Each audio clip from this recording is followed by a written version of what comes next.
Filosofía del derecho, autoridad y violencia. Equipo de trabajo. Jamer Andrés Ospina, Andrea Arévalo, Lorena Guzmán, Stephanie Reina y Valentina Amezquita.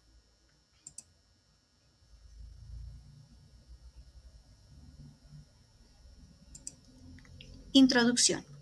Esta presentación aborda el pensamiento de Friedrich Engels en su ensayo de la autoridad, respondiendo a la pregunta: ¿cómo debe ser la relación que debe tener una autoridad con sus subordinados en las diferentes formas de autoridad? La autoridad se define como la imposición de la voluntad de una persona sobre la otra. Según Engels, en su ensayo de la autoridad, no existe una clasificación formal de la autoridad en categorías, pero sí distingue claramente distintos tipos, según su función y el papel que desempeñan en la sociedad. A continuación veremos algunos de ellos. Defensa de la autoridad estricta. La autoridad estricta es el control y la supervisión que se ejerce de manera inflexible en un entorno, garantizando que las acciones que se ejecuten de la manera en que se han establecido, con obediencia, orden y disciplina, esenciales para el buen funcionamiento de cualquier estructura. En la defensa de la autoridad estricta existen unos elementos importantes que debemos tener en cuenta.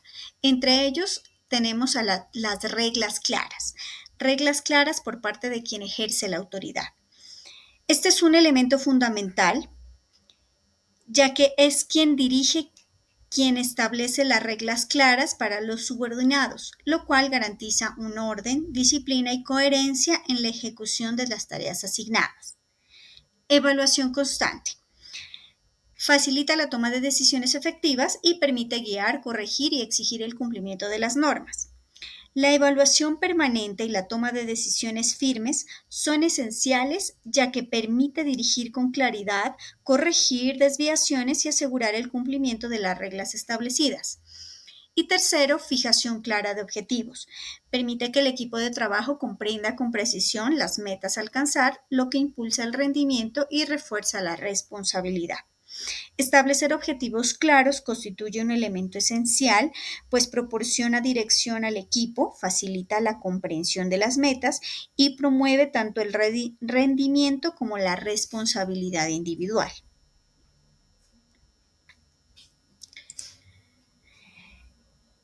Algunos ejemplos de autoridad estricta se desarrollan en los siguientes ámbitos: militar y fuerzas armadas, instituciones educativas, sistemas penitenciarios, ambientes laborales jerárquicos y cuerpos policiales o de seguridad. En las fuerzas militares y las fuerzas armadas, la obediencia y la jerarquía son fundamentales y las órdenes deben cumplirse sin cuestionamiento para garantizar la seguridad y la coordinación. En las instituciones educativas existen algunos modelos educativos y se implementa la disciplina rígida para mantener el orden, el respeto y la autoridad del docente, con normas estrictas de comportamiento como la utilización de uniformes obligatorios y las sanciones claras. Sistemas penitenciarios requieren la aplicación estricta de protocolos para el control de comportamiento de los internos. Ambientes laborales jerárquicos es aplicado en fábricas o empresas con alto riesgo, como la minería o la construcción, y también en organizaciones donde la cadena de mando es crucial. Cuerpos policiales o de seguridad, donde la autoridad debe ejercerse de forma clara para mantener el orden público y aplicar la ley. Todos estos espacios presentan unas características muy importantes y comunes que debemos conocer. Las reglas son claras y no negociables. Tienen poca o nula participación en la toma de decisiones, castigos o sanciones por incumplimiento y se prioriza el orden, la seguridad o la eficiencia. Hablaremos sobre defensa de la autoridad flexible.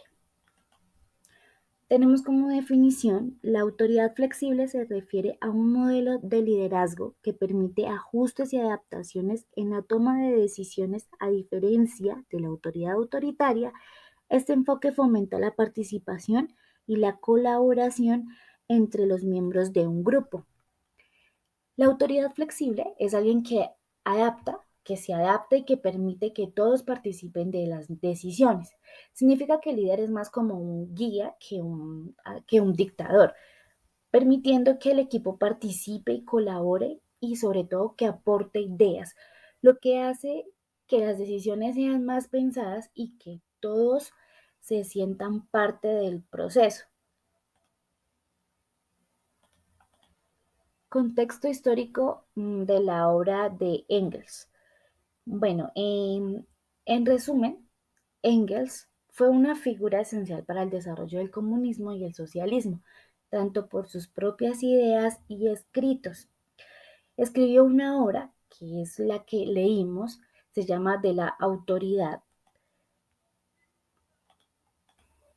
Engels publicó esta obra en un periodo de transición social y político. Su análisis de la autoridad flexible surgió como respuesta a las rígidas estructuras de poder prevalentes en esta época, abogando por un liderazgo más adaptable. Engels ve que la estructura del poder en su tiempo es muy rígida, como una pirámide donde uno manda y los demás solo obedecen sin decir nada. Engels, que era un observador muy agudo de la sociedad y un crítico de las injusticias, se da cuenta de que ese modelo no funciona o al menos no debería funcionar así. Por eso propone algo que es a lo que se le llama autoridad flexible. Es como decir que el liderazgo no debería ser como una camisa de fuerza. No se trata de que alguien imponga las cosas a la fuerza sin importar nada más. En cambio, Engels sugería que la autoridad debería ser adaptable, que puede cambiar y ajustarse a las necesidades del momento y de la gente, menos impositiva, que no solo se base en yo mando y tú obedeces, sino que pues también se considere las diferencias y opiniones y situaciones también de las demás personas, que sea con capacidad también de respuesta, que se preocupe por las necesidades de los que son dirigidos y no solo por los intereses de quien está en la parte más arriba. Engels estaba diciendo que para que una sociedad funcione bien y sea mucho más justa, el poder no puede ser como un martillo que golpea sin piedad, sino que también se abra y se adapte para el bien común. Él buscaba como un tipo de liderazgo que fuera más humano y que se ajustara a los grandes cambios que la sociedad, pues, en ese momento estaba viviendo. Importancia del concepto de la actualidad. La autoridad flexible es crucial en el mundo moderno, donde los entornos laborales requieren adaptabilidad y respuesta rápida a cambios. Este enfoque permite a las organizaciones mejorar la innovación y la efectividad en la toma de decisiones.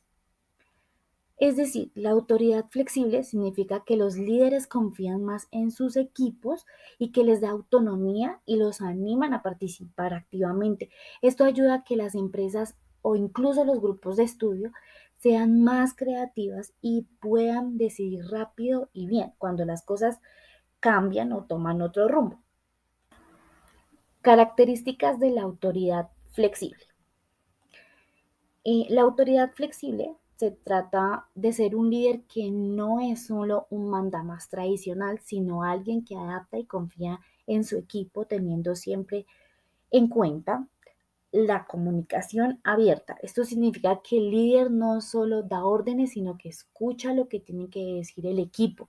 Es como si en un grupo de trabajo el líder no solo dijera háganlo así, sino que preguntara qué opina sobre la idea o si hay alguna mejora o alguna buena forma de hacerlo. Esto ayuda a que todos se sientan escuchados y que se tomen mejores decisiones porque se consideran diferentes puntos de vista.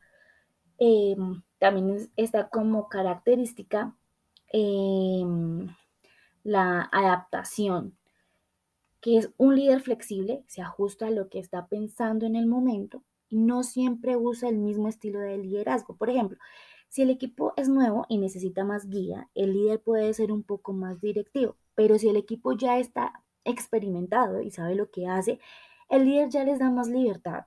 También se adapta a las necesidades individuales de cada persona en el equipo, entendiendo que no todos trabajan de la misma manera. Y también como características al fomento de la autonomía, que esto es clave. La autoridad flexible anima a las personas a pensar por sí mismas y a tomar sus propias decisiones dentro de un marco claro.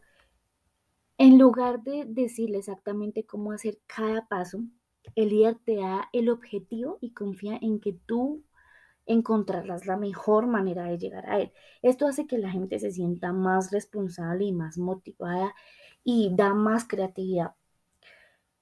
Eh, un líder con autoridad flexible es alguien que se comunica mucho con su equipo, cambia su forma de liderar según la situación y le da espacio a la gente para que trabaje de formas más independientes.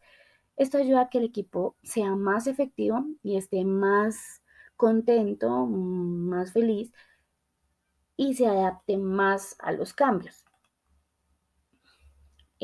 Encontramos también críticas a la autoridad flexible. Entre las principales críticas se encuentra la percepción de que la flexibilidad puede llevar a la ambigüedad y esto podría resultar en una falta de claridad en la toma de decisiones y en la responsabilidad de los líderes. Bueno, pues aquí nos dice que una de las principales críticas a la autoridad flexible es que a veces puede generar como confusión.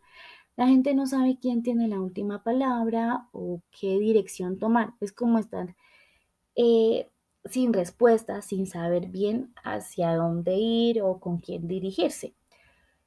Falta también de claridad en la toma de decisiones, pues si no hay una jerarquía clara, las decisiones importantes pueden tardar mucho más en tomarse o peor aún, pueden que nadie las tome porque esperar que otro lo haga. Por estar esperando, pues no sabríamos quién toma las decisiones. ¿Quién decide qué hacer si el equipo no se pone de acuerdo o si no hay una figura con la autoridad para decir esto es lo que haremos? El proyecto se puede estancar o el trabajo que se está haciendo pues podría estancarse un poco por tal motivo. Bueno, falta de responsabilidad también de los líderes y aquí viene otro problema. Si no está claro quién es el líder o quién toma las decisiones, pues quién es el responsable si algo sale mal. Si nadie tiene un rol claro de liderazgo o autoridad final en ciertos temas, es fácil que nadie se sienta responsable de los resultados. Así que aunque la flexibilidad es buena, si no se maneja con cuidado y se establece al menos algunos límites o roles claros, puede terminar generando un desorden donde nadie sabe qué hacer ni quién es el encargado en un equilibrio dedicado. Eh, Por último, encontramos los hallazgos. Bueno, la investigación nos dice que cuando el líder de un grupo o una autoridad flexible, el equipo se adapta mucho mejor a los diferentes tipos de trabajos o problemas que puedan surgir. Es como tener un buen equilibrio. El líder sabe cuándo necesita tener un poco de control y cuándo debe dejar que el equipo colabore y decida por sí mismo. La autoridad flexible ayuda a que los equipos sean más ágiles y eficientes en cualquier situación, porque los líderes ya no son controladores estrictos, sino facilitadores que balancean el mando con la colaboración. Hola, soy Estefanía Reina y en esta parte del video me corresponde hablar sobre la defensa del subordinado revolucionario. Aquí podemos ver la defensa del subordinado revolucionario, y el subordinado revolucionario es quien cuestiona y se opone a una autoridad injusta o abusiva, una figura que resulta fundamental cuando hablamos de la autoridad y su relación con quienes están bajo su poder. Como tal, el subordinado revolucionario es aquella persona que no acepta la autoridad de manera ciega o automática. Es alguien que piensa, cuestiona y sobre todo actúa cuando considera que esa autoridad es injusta, arbitraria o va en contra de los derechos fundamentales. Su papel como tal no es generar caos, sino buscar un cambio real cuando las estructuras de poder se han vuelto opresivas.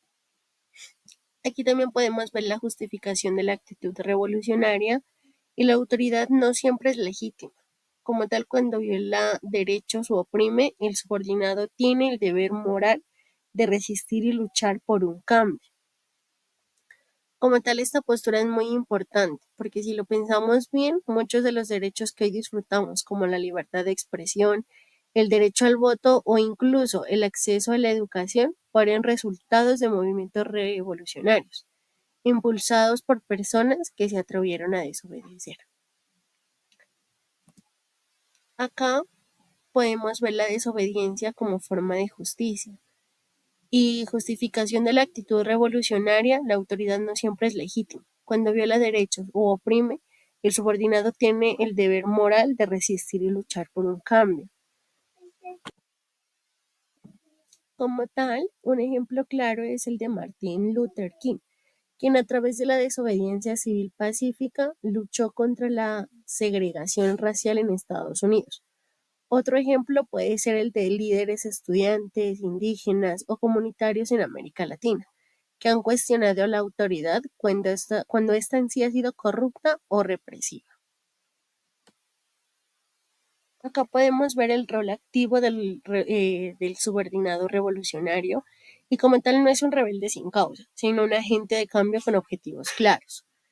El subordinado revolucionario no es un rebelde sin causa, como tal no actúa por capricho ni por rebeldía vacía. Lo hace porque cree en la necesidad de una autoridad más justa, más humana y más ética. Se guía por valores y por principios, no por violencia. En muchos casos propone alternativas, exige diálogo y defiende el bien común. Acá, en conclusión, la crítica y resistencia frente a la autoridad injusta son esenciales para una sociedad justa. Defender el subordinado revolucionario es defender la libertad y el progreso social. Bueno, en conclusión de todo esto, es importante entender que una sociedad no debe basarse solo en la obediencia, la crítica, la resistencia y la protesta. Y la protesta en sí también son formas legítimas de participación. Cuando una autoridad no escucha, abusa de su poder o deja de proteger a las personas, la resistencia se convierte en un deber moral. Como tal, en conclusión, defender el subordinado revolucionario es defender la capacidad que tenemos como ciudadanos de transformar la realidad. No es estar contra de toda autoridad, sino estar a favor de una autoridad justa, legítima y respetuosa de los derechos humanos. Gracias en sí a estos actos de resistencia, la humanidad ha podido avanzar hacia sociedades más libres, más igualitarias y más democráticas. Hola, hoy voy a hablar sobre la defensa del subordinado obediente según Friedrich Engels en su texto de la autoridad. Engels defiende que la autoridad no siempre es opresión. En ciertos contextos, especialmente en la organización del trabajo y la producción, la obediencia es una necesidad funcional.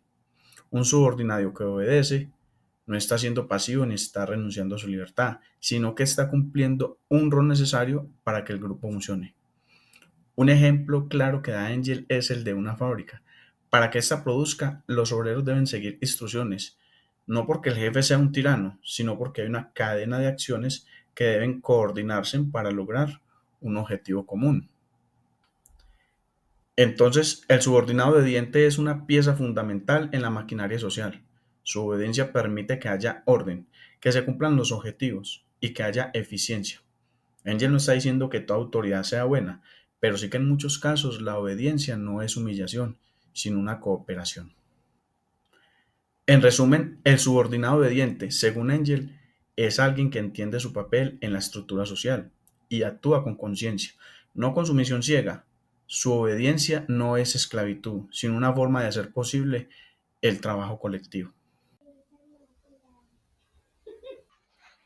Autoridad ideal.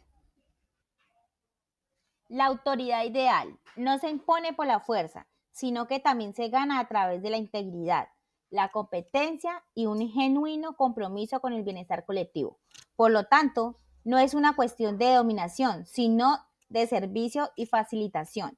Su objetivo principal es crear un entorno donde las personas puedan prosperar, las organizaciones puedan alcanzar sus metas y la sociedad en su conjunto pueda avanzar hacia un futuro mejor. Liderazgo con integridad y propósito. Es una forma de liderazgo que inspira confianza y fomenta la colaboración, en lugar de generar obediencia ciega o resentimiento. En esencial, la autoridad ideal se caracteriza por legitimidad y respeto. Su poder no proviene de un título o una posición jerarquía, sino de la credibilidad que proyecta. Las personas la respetan porque perciben que sus decisiones son justas, informadas y orientadas. Conocimiento y competencia. Es quien ejerce la autoridad ideal, posee un profundo entendimiento de la materia o el ámbito en el que actúa.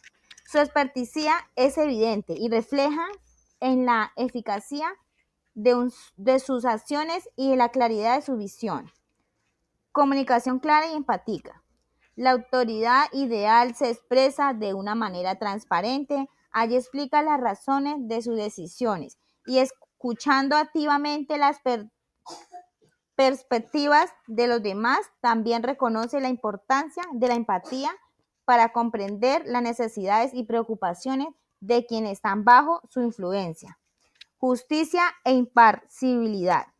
Actúa sin favoritismo, aplicando las normas y los principios de manera equitativa. Para todos, esta imparcialidad fortalece la confianza y asegura que las decisiones percibidas y justas. Visión y dirección. Ofrece una dirección clara, articulando metas y objetivos que son significativos y alcanzables, como también inspira a otros a trabajar hacia un propósito compartido, generando un sentido de pertenencia y compromiso. Responsabilidad y rendición de cuentas. Asume las responsabilidades de sus acciones y decisiones, tanto de los éxitos como de los fracasos. Está dispuesta a rendir cuentas y aprender de sus errores, lo que refuerza su credibilidad. Desarrollo y empoderamiento. En lugar de centralizar el poder, la autoridad ideal busca desarrollar las capacidades de los demás, delega responsabilidades, ofrece oportunidades de crecimiento y empodera a los individuos para que tomen sus propias iniciativas y contribuyan de manera significativa.